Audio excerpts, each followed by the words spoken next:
Hello बच्चों, good morning. Physics की class, physics की आज चौथी चौथा क्लास है। आज चौथा या पांचवा क्लास है।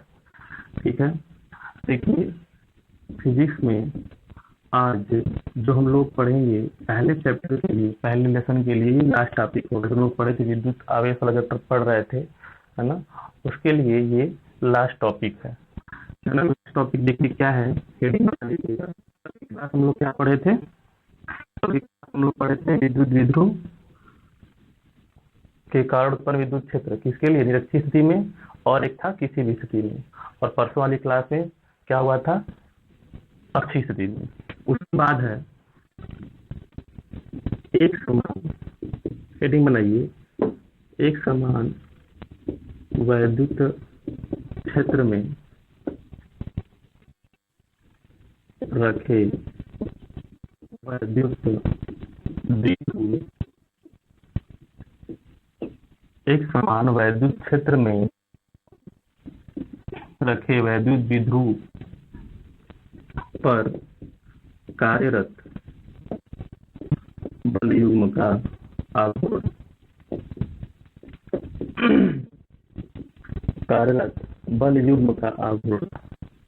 पहले इसको पढ़ने से पहले ना एक टॉपिक समझ लेते हैं, बल युग्म का आघूर्ण। क्लास 11th में है ये फिजिक्स में, बल युग्म का आघूर्ण। उसको कैसे पढ़ा गया था कि बल युग्म का आघूर्ण, पहली बात तो बल युग्म का आघूर्ण सदिश राशि होती है। और इसे बल वाले चैप्टर में पढ़ा गया था कि यदि एक ऐसा कोई पिंड है ना, कि इस पिंड पर दो ऐसे बल, है ना, दो बल लगने चाहिए, सिंगल बल नहीं, दो ऐसे बल कार्यरत हैं। ठीक है, दो ऐसे बल कार्यरत हैं जिनकी क्रिया रेखा, ये बल हो गया, इस पर लगने वाला बल F1 ये इधर, और ये क्या हो गया F2 इधर। कार्यरत बल जिनकी क्रिया रेखाएं परस्पर विपरीत हो, है ना, और ये दोनों बल इस प्रकार से कार्यरत हों कि ये दोनों बल इस पिंड को घुमाने का प्रयास करते हों, पिंड को किसी निश्चित अक्ष के परितः इस तरह से घुमाने का प्रयास करते हों, तो ये दोनों बल, ये दोनों बलों को कहा जाएगा बल युग्म। और जो घुमाने की प्रवृत्ति है ना, इसे कहा जाएगा बल युग्म का आघूर्ण। यानी ये दो ऐसे बल जो पिंड को घुमाने का प्रयास करते हैं, इन बलों को कहा जाएगा बल युग्म का आघूर्ण। और होता है इन बलों के बीच की लंब, ठीक है, बल युग्म का आघूर्ण क्या होगी, इसकी लंबवत दूरी। ठीक, और दोनों बल कैसे होने चाहिए, बराबर। कुछ करते हैं इसकी क्रिया रेखा कैसे होनी चाहिए, विपरीत, बल की क्रिया रेखा विपरीत। दोनों बल कैसे होने चाहिए, बराबर होने चाहिए, और इनके बीच की दूरी। तो उस कंडीशन में जो बल युग्म का आघूर्ण होता है वो होता है F क्रॉस R। क्रॉस मतलब सदिश गुणन है, है ना, गुणा नहीं है, ये सदिश गुणन है। यानी अगर इसको पूरा लिखा जाएगा तो क्या होगा, FR sin थीटा होगा। ठीक, तो tau is equal to F cross R। Vector product पढ़े थे ना, A cross B is equal to क्या होता है, vector A cross vector B equal to A B sine theta N cap, वही सेम चीज है ये।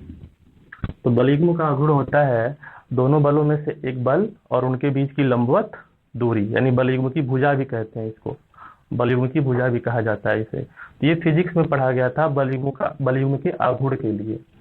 तो आज हम लोग जो पढ़ने वाले हैं फिजिक्स में, वो लगेगा, लेकिन किस पर लगेगा, पिन पर नहीं, बिंदु पर। और कैसे लगेगा, ठीक है। देखिए इस तरह से बना लेते हैं। हाँ, क्वेश्चन भी आया था, ठीक है ना, कि एक समान विद्युत क्षेत्र को कैसे दिखाया जाएगा, है ना। कुछ देखो, विद्युत क्षेत्र को दिखाने का ना कुछ तरीका होता है, तो शायद मुझसे छूट गया या फिर आप लोग ध्यान नहीं दिए हो, कि अगर धन आवेश है तो इसका विद्युत क्षेत्र बाहर की होती है इस तरह से। अगर ऋण आवेश है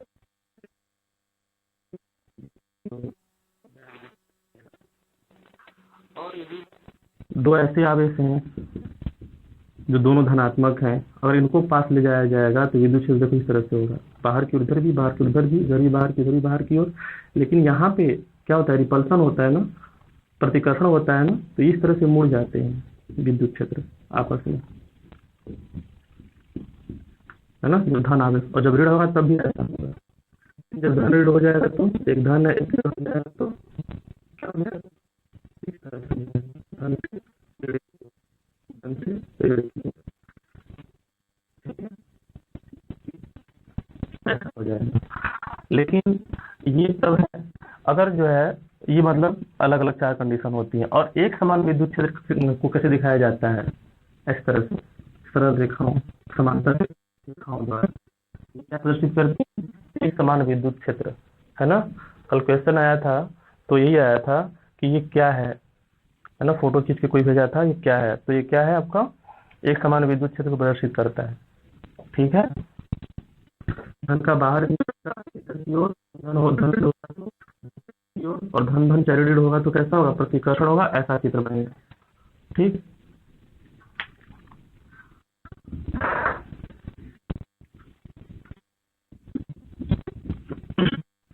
चलिए ये आपका हो गया एक समान विद्युत क्षेत्र। और बना लो एक दो रेखाएं इसकी। क्या किया है, एक विद्युत द्विध्रुव को रखा गया है।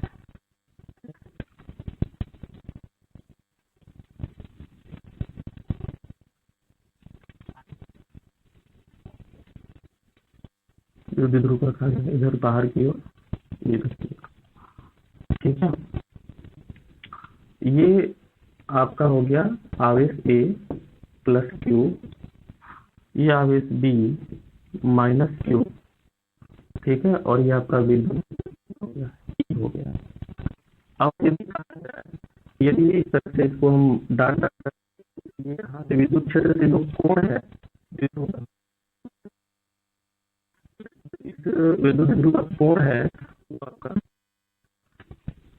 ठीक है, ये आपका थीटा, और इनके बीच की दूरी यहाँ से लेकर के यहाँ कितनी होगी, 2l। ये विद्युत ध्रुव था, दो समान आवेश, उनके बीच की दूरी क्या हो, 2l इस तरह से हो, तो ये विद्युत ध्रुव कहलाएंगे। इस पर इसको क्या किया गया, विद्युत ध्रुव को विद्युत क्षेत्र में रखा गया। और जब विद्युत क्षेत्र में रखा गया तो इस पर क्या लग रहा है, अब बल लग रहा है। देखो दिखाएंगे कैसे बल लग रहा है।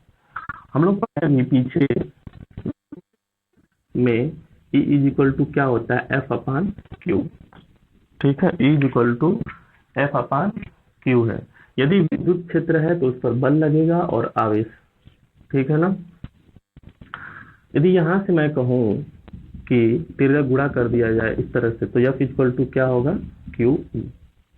यानी अगर किसी आवेश को विद्युत क्षेत्र में रखा जाए तो उस पर क्या लगेगा, बल लगेगा।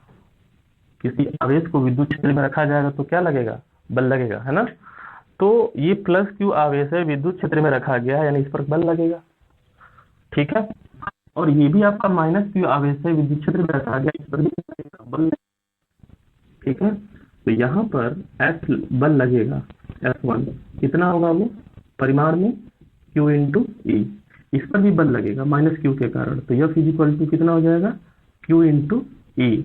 माइनस क्योंकि जो माइनस ये क्या दिखाता है, ये जो बल है ना आपका F1 इधर की ओर, ये जो है विद्युत क्षेत्र की दिशा में है ना। F1 किधर है, विद्युत क्षेत्र की दिशा में, और ये जो लगने वाला बल है इस पर, वो आपका विद्युत क्षेत्र के विपरीत दिशा में, बस केवल डायरेक्शन से मतलब है। ठीक है, और परिमाण में दोनों बल बराबर है, ये वाला भी बल बराबर है, ये वाला भी बल बराबर है। क्यूई दोनों बल बराबर है, क्यूई न्यूटन, ये भी क्यूई न्यूटन, दोनों बल बराबर है। ठीक है, ये थीटा है, ये भुजा कितनी है, 2l है। अगर अलग से बनाऊं तो ये भुजा 2l, ये कोण थीटा। अगर मैं ये वाली भुजा पूछूं, ये वाली तो कितनी होगी, अगर ये भुजा इस भुजा की बात की जाए तो ये होगी 2l cos थीटा, और ये होगी 2l sin थीटा। होगी कि नहीं होगी, है ना। केवल क्या किया मैंने, त्रिकोणमितीय अनुपात लगाया है। ये आपकी थीटा कोण, ये 2l कर्ड दिया हुआ है, तो लंब वाली भुजा 2l sin थीटा, आधार वाली 2l cos थीटा। आपको मालूम भी है, अगर आप सदिशों का वियोजन पढ़े होंगे, सदिशों के वियोजन में जो आधार वाला जो भुजा होता है वो cos लेता है, और लंब वाली भुजा sin लेती है। ठीक, तो E इज इक्वल टू, ये आपका ये जो कॉन्सेप्ट था बता दिया कैसे बल लगेगा। दो बल लग रहा है, दोनों बल कैसे हैं, बराबर। मैंने क्या बताया था कि दो बल चाहिए और दोनों बल बराबर परिमाण में होने चाहिए और इनकी क्रिया रेखाएं कैसे होनी चाहिए, विपरीत होनी चाहिए। तो इस पर क्या लगेगा, बल युग्म का आघूर्ण लगेगा।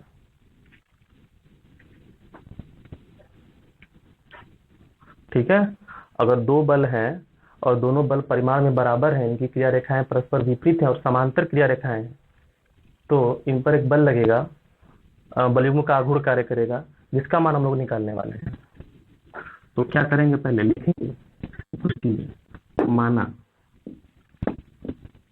है ना, दो समान परिमाण व विपरीत प्रकृति के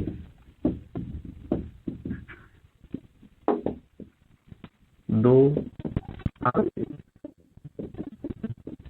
क्यू तथा माइनस क्यू पर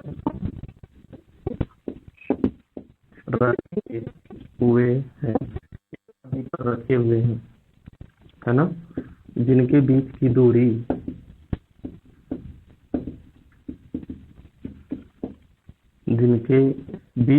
कितनी है, 2l है, तथा यह एक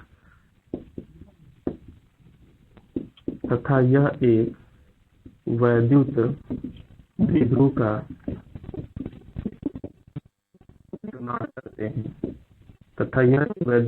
निर्माण करते हैं, जिनकी विद्युत क्षेत्र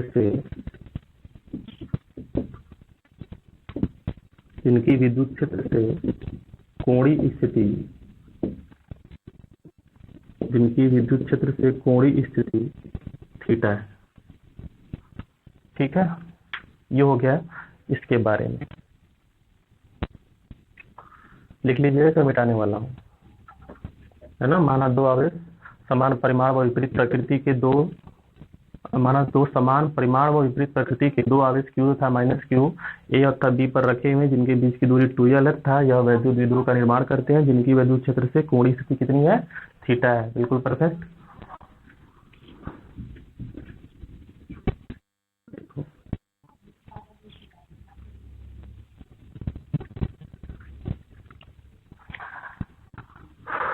नीचे लिखेंगे प्लस Q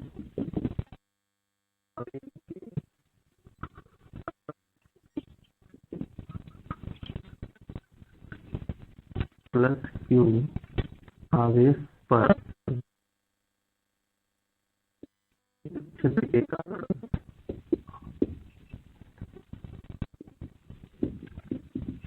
कारण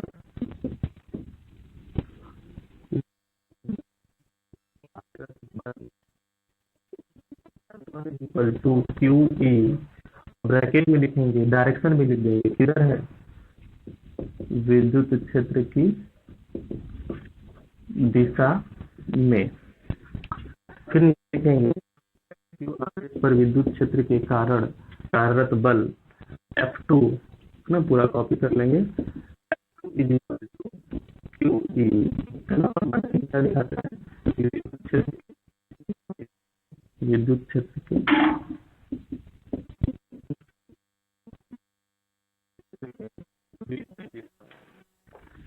ठीक है, दो बल लग रहे हैं इस तरह से, F1 और F2 इस पर लग रहा है।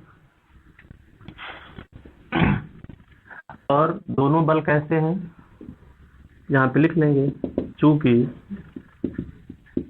दोनों बल परिमाण में बराबर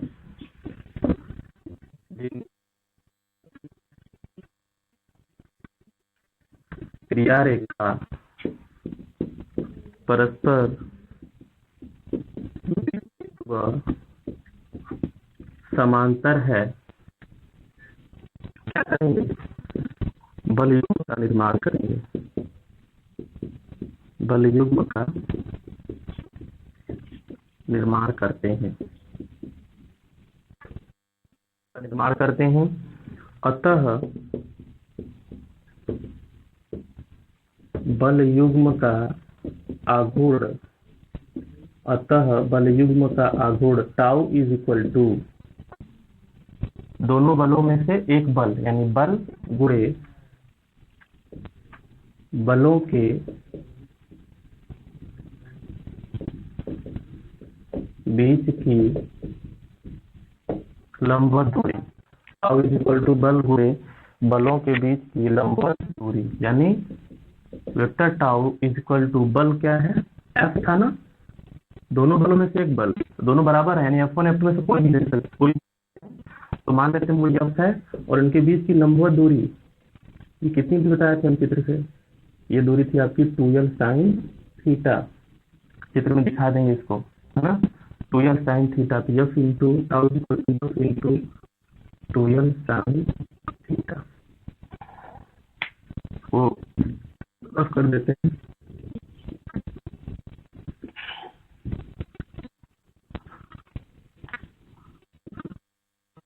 इक्वल टू एफ का मान कितना था, क्यू ई और इंटू 2l, तो क्यू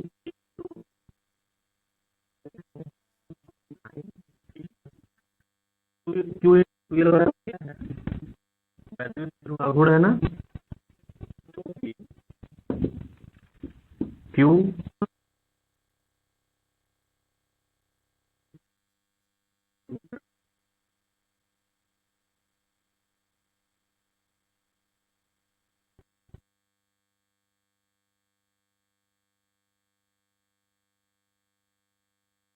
अगर मैं इसको समेट करके लिखूं तो ये क्या हो जाएगा, tau is P cross E, या फिर tau is equal to P sine theta, यहाँ पे कह सकते हैं पी साइन थीटा या पी क्रॉस ई, है ना। पढ़े हम लोग ना कि vector A cross vector B is equal to क्या होता है, ए बी साइन थीटा। तो ए बी साइन थीटा बराबर ये लिख सकते हैं या इसके बराबर ये लिख सकते हैं, तो हमको क्या मिल रहा है, ये वाला पार्ट मिल रहा है, तो इसके बराबर ये लिख सकते हैं। तो ये P sine theta equal to क्या हो जाएगा, पी क्रॉस ई। और अगर अब जैसे कि बल युग्म का आघूर्ण कैसी राशि है, सदिश राशि है, तो सदिश राशि का हम जानते हैं क्या होता है, डायरेक्शन भी होता है। तो डायरेक्शन कैसे निकाला जाएगा फिर, तो इसको फिर निकाला जाएगा इसको पेंच के नियम से, है ना।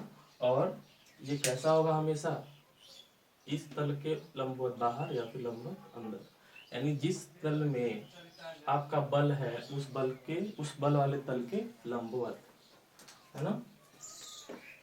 लिख लेंगे बल युग्म के आघूर्ण की दिशा सदैव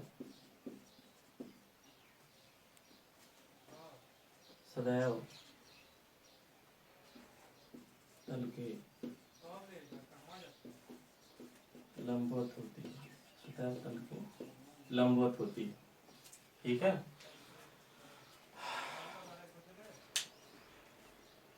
तो ये आपका टॉपिक हुआ भी।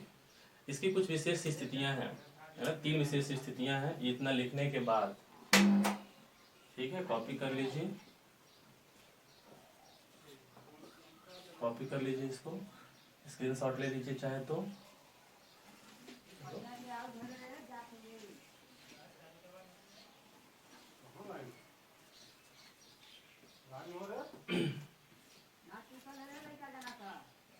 देखो इसमें लिखेंगे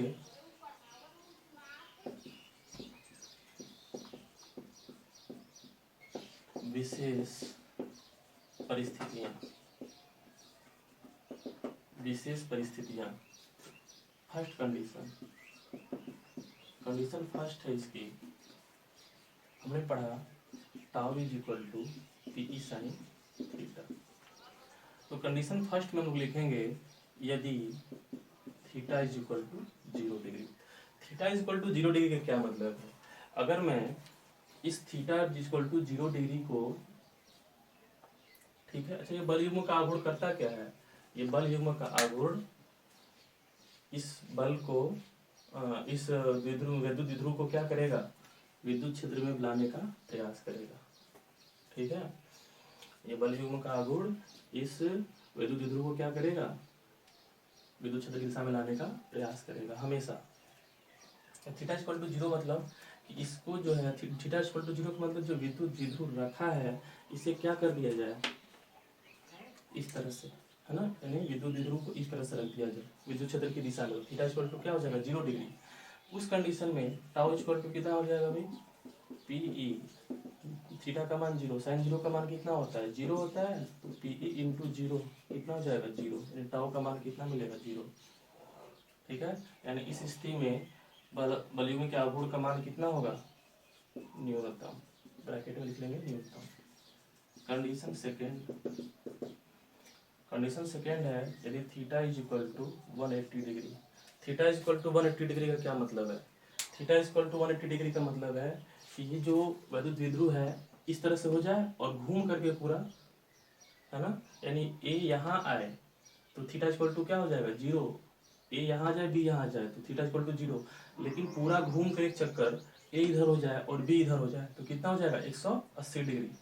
ए इधर मतलब ऐसे घूम करके ए यहाँ जाए, बी इधर आ जाए, थीटा इक्वल टू 180 डिग्री। तब क्या होगा, साइन 180, तो कितना हो जाएगा, साइन 180 का मान 0, तब भी टाउ इक्वल टू क्या मिलेगा, 0, यानी न्यूनतम मिलेगा। ठीक है, ये भी स्क्रीनशॉट लेकर कॉपी कर लीजिए। और थर्ड कंडीशन और लास्ट कंडीशन है,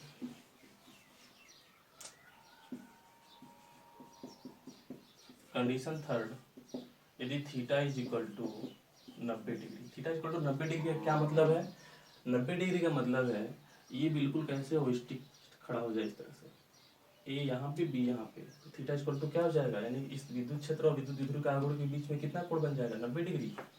तो थीटा इक्वल टू 90 डिग्री, तो tau is equal to P E sine 90, और साइन 90 का मान कितना होता है, 1, तो क्या मिलेगा, पीई मिलेगा। और ये इसका कौन सा मान है, न्यूनतम नहीं, अधिकतम। तो ये विद्युत द्विध्रुव आघूर्ण का कौन सा मान है, अधिकतम मान है। ठीक है बच्चों, समझ में आई बात की। पूरा डेरिवेशन आपका ये खत्म हुआ और इसके साथ ही पहला चैप्टर भी खत्म हो गया। अब जो है दो तीन क्लास में इसके न्यूमेरिकल कवर किए जाएंगे। ठीक है, तो न्यूमेरिकल वाले क्लास में आप लोग सवाल बुक से लगाइए, जो फंसेगा पूछिए, और जो जो मुझे लगेगा सवाल अच्छी हैं, बताने लायक है, इंपॉर्टेंट है एग्जाम के लिए, वो मैं यहाँ पे बताऊंगा। तो एक समान विद्युत क्षेत्र में रखे विद्युत द्विध्रुव पर कार्यरत बल युग्म के आघूर्ण के लिए ये डेरिवेशन हो गया आपका।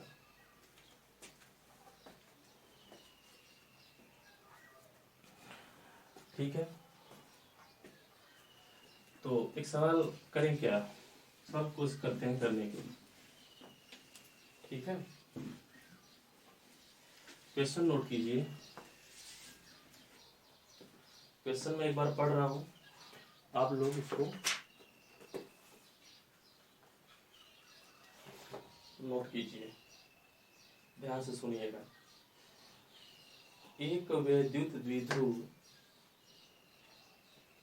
समान परिमाण 5 माइक्रोकूलाम के दो विपरीत आवेशों से मिलकर बना है। विपरीत आवेश मतलब विपरीत प्रकृति के आवेश। एक विद्युत द्विध्रुव समान परिमाण के 5 माइक्रोकूलाम आवेश के दो विपरीत आवेशों से मिलकर बना है, जिनकी लंबाई 4 सेंटीमीटर है, यानी उनके बीच की दूरी दिया है, आवेशों के बीच की दूरी 4 सेंटीमीटर है। इस द्विध्रुव के मध्य बिंदु से 4 सेंटीमीटर की दूरी पर, मध्य बिंदु से 4 सेंटीमीटर की दूरी पर अक्षीय स्थिति में स्थित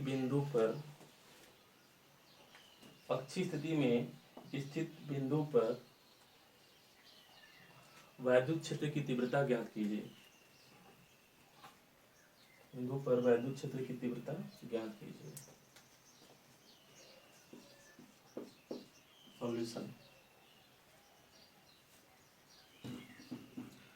कह रहे हैं दो आवेश हैं समान परिमाण के, कितने कितने कूलाम के, 5 कूलाम। ये भी मान लो -5 कूलाम है, और विपरीत प्रकृति के कह रहा था ना, समान परिमाण और विपरीत प्रकृति के, तो ये +5 कूलाम और ये कितना -5 कूलाम। तो +5 कूलाम -5 कूलाम, जिनके बीच की दूरी कितनी थी, 4 सेंटीमीटर, है ना। इनके बीच की दूरी कितनी थी, 4 सेंटीमीटर। ये इसका मध्य बिंदु कह रहा है, इसके मध्य बिंदु से कितनी दूरी पर, है ना, ये आपका बिंदु बी हो गया, ये बिंदु ए हो गया, और अच्छी स्थिति में कह रहा है, यानी यहाँ से एक बिंदु पी स्थित है, कितनी दूरी पर है, ये बिंदु भी 4 सेंटीमीटर की दूरी पर है ना। ये बिंदु भी कितना दूरी पर, केंद्र से 4 सेंटीमीटर की दूरी पर, ठीक है। तो इस सवाल में देखिए, जो हम लोग फार्मूला पढ़े हैं विद्युत क्षेत्र, अब क्या करना है हमें, अच्छी स्थिति में है ये, और बिंदु पी पर विद्युत क्षेत्र का मान निकालना है। तो विद्युत क्षेत्र का मान अच्छी स्थिति में हम लोग डेरिवेशन क्या पढ़े हैं, E =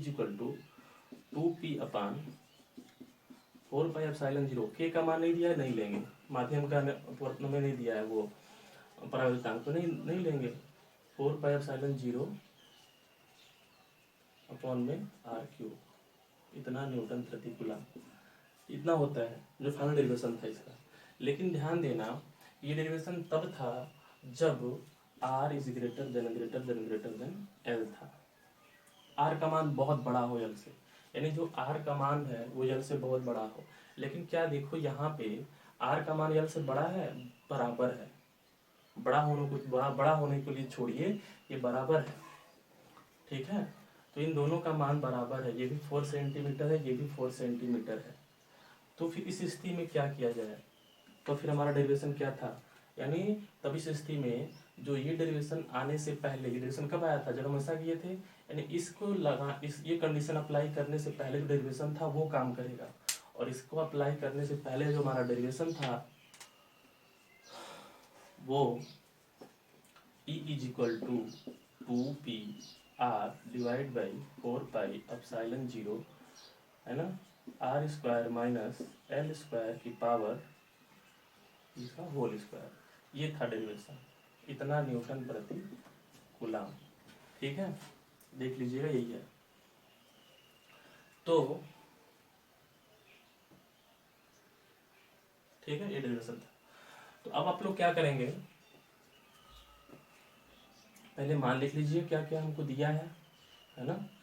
पहले हमें दिया है Q बराबर कितना दिया है, 5 कूलम, L बराबर 2L बराबर दिया है हमें, 2L बराबर कितना दिया है, 4 सेंटीमीटर। इसको चेंज कर लेते हैं मीटर में, तो कितना हो जाएगा, 100 से डिवाइड करेंगे 0.4 मीटर हो जाएगा। और R का भी मान दिया हमें 4 सेंटीमीटर, इसको भी चेंज करेंगे मीटर में, 0.4 मीटर हो जाएगा, है ना, हो जाएगा। अब मान भरते हैं, P निकाल लेते हैं, P भी चाहिए ना, तो P बराबर कितना है मालूम है, विद्युत गुण बराबर P = कितना होता है, Q × 2L। तो Q यानी 5, 2L यानी कितना 0.4, 5 चौके 20 यानी कितना आएगा 2, यानी P का मान आ गया 2, और मात्रक होगा इसका कूलम मीटर, 2 कूलम मीटर, ठीक है ना, आ गया आपका 2 कूलम मीटर P का मान, ठीक।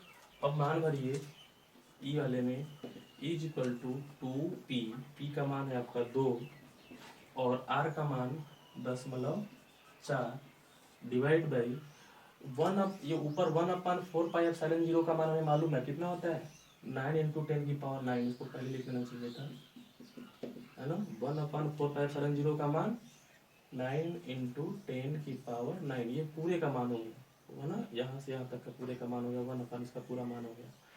और यहाँ पर ये मान r² यानी 0.4 का, है ना, 0.4 का स्क्वायर माइनस L², ये भी कितना, अब देखो L है ये, और ये 2L था, तो यल का मान कितना हो जाएगा, 12 का मान इतना, तो यल का मान आधा हो जाएगा ना, यानी 0.2 हो जाएगा ना, 0.2 मीटर।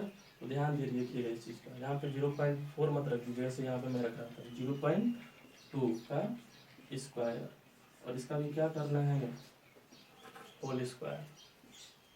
कैलकुलेट कर लीजिए इसको, जो भी वैल्यू आएगी आपका आंसर हो जाएगा। तो 9 इंटू 10 की पावर 9, 2 इंटू 2 4, 1.6 डिवाइड बाई, इसका स्क्वायर रूट स्क्वायर करेंगे 0.16, इसका करेंगे 0.04, और इसका क्या होल स्क्वायर। तो E इज इक्वल टू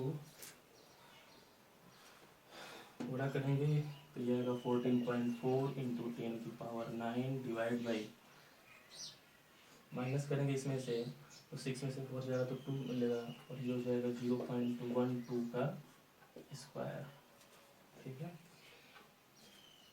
यहीं पे कर लेते हैं, इक्वल में ये हो जाएगा 14.4 इंटू 10 की पावर 9, और इसका यदि स्क्वायर करेंगे आप तो 2 अंक के बाद 10 है तो 4 अंक के बाद हो जाएगा, यानी 12 का स्क्वायर 144, और 4 अंक लेने के लिए 0 लगा लेंगे, 0.0144 ये मिलेगा।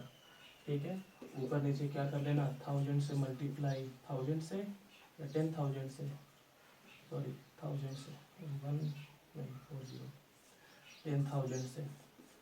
ठीक है, तो E इज इक्वल टू 10,000 से करेंगे तो ये हो जाएगा 14, ये 144 हो जाएगा, और एक जीरो इसका बीजी हो जाएगा, फिर नीचे में कट जाएगा, यानी देखा जाए तो 10 की पावर 9 और 10 की पावर 3 कितना हो जाएगा, 10 की पावर 12, इतना न्यूटन प्रति कूलम, यानी 10 की पावर 12 न्यूटन प्रति कूलम।